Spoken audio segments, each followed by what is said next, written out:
What's going on, everybody? It's June 2026, and we are back for another price list update video. Surprise, surprise. Whatley, how's it going today? How are you doing? I'm pumped up, bro.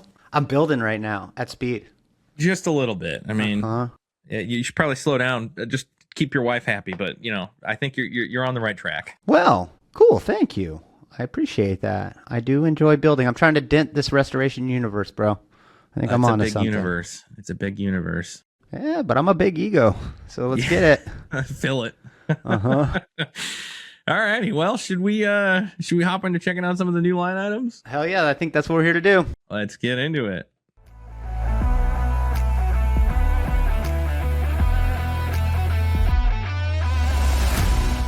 New line items.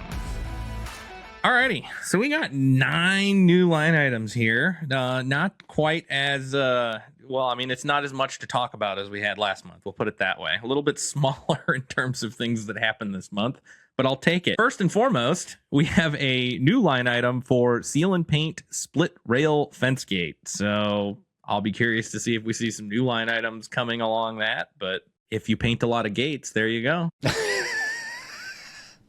Okay. I know lots of restorers paint gates. Yeah, once a year. Next, we've got kind of a slew of new line items for the WTR category. A lot of tear out for flooring specifically, but a lot of tear out line items, no bagging. What do you think about these? Yuck. I don't like them. I think that the no bagging line items, to the extent that they should exist, they should be commercial variants, not residential. The idea that you could get building material, compromised building material, out of a residential environment with a 2-foot 7-inch door is silly to me. I don't see it. I've heard adjusters describe that this is a larger loss. You guys should use wheelbarrows. Fletcher, you can't put wheelbarrows in a residential property.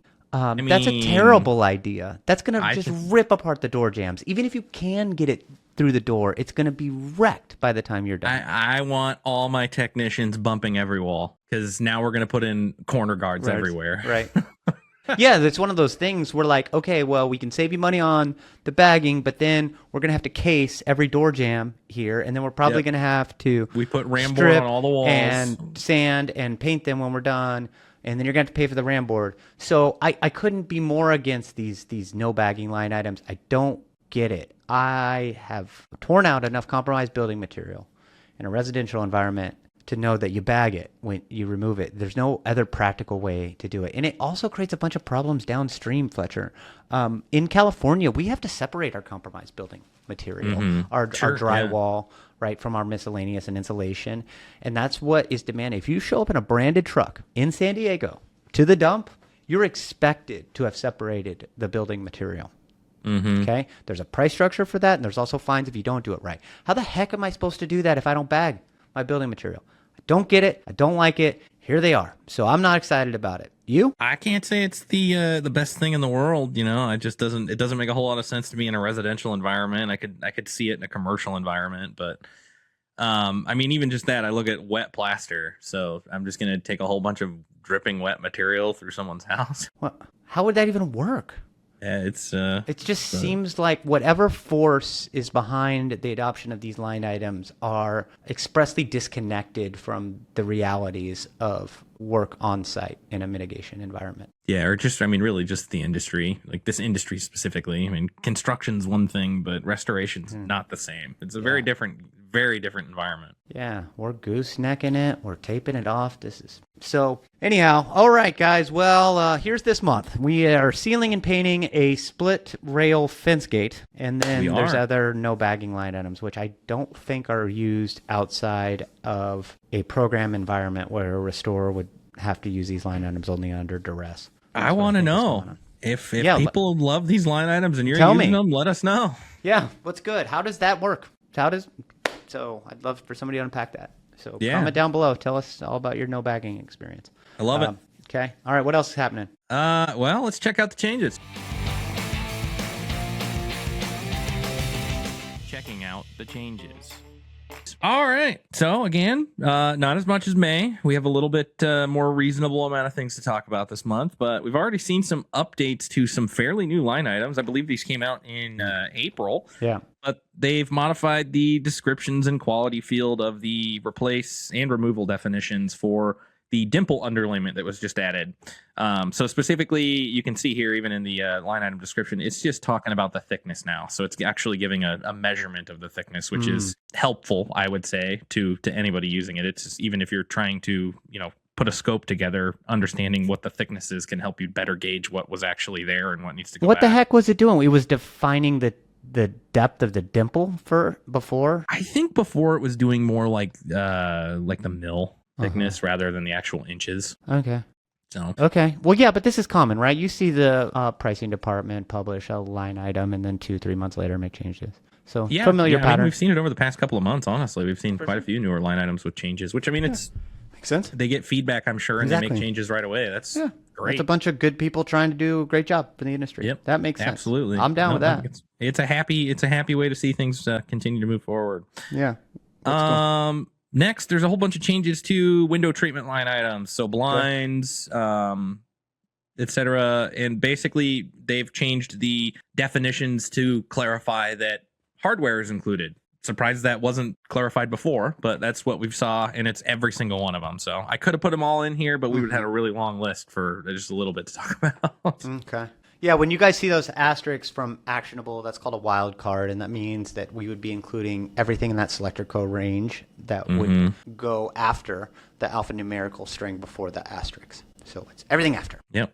And then next, we got some electrical changes. So for both the rewire and wire line items, what we saw was some yield adjustments, both to labor and various materials throughout. It's kind of sporadic on each line item, but for pretty much all of them, the yield was increased for labor, so that price went down with the inverse relationship. But for other things like conduit and especially the actual wire itself, so 14 gauge, 12 gauge, 10 gauge wire, the price went up substantially because they lowered the yield. So go ahead and just do an example.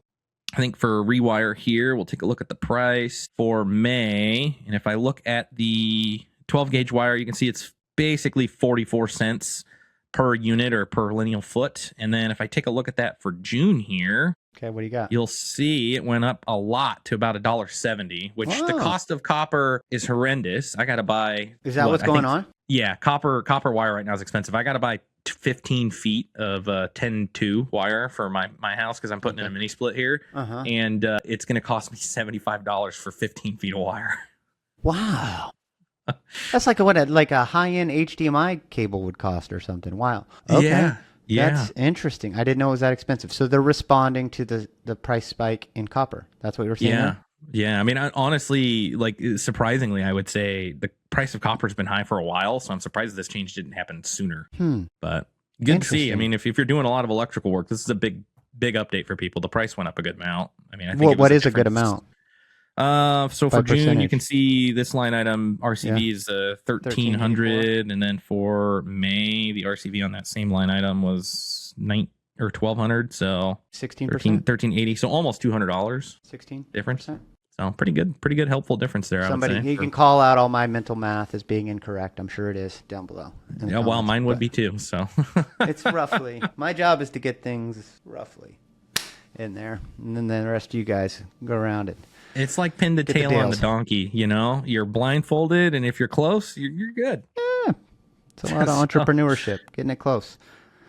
Lastly, miscellaneous changes, pretty typical. Updated some worker wages. We see that, I would say, monthly. And then they added some notes to the activity and definitions of various items within personal property, so AMA, APS. And that's what we got. That is June 2026. It's a little bit smaller than May, which I'll take because last month was wordy. Yeah. So you insiders who haven't been following us for a long time, you will find that the pricing department will do a big release of line items, and then that will often be followed by another month where they're kind of resetting, and then it's a little bit less exciting. So, dude, there's always July. So we'll be Absolutely. there soon. They've already announced about 7 things coming up for July, so be sure to check out next month's video. All right.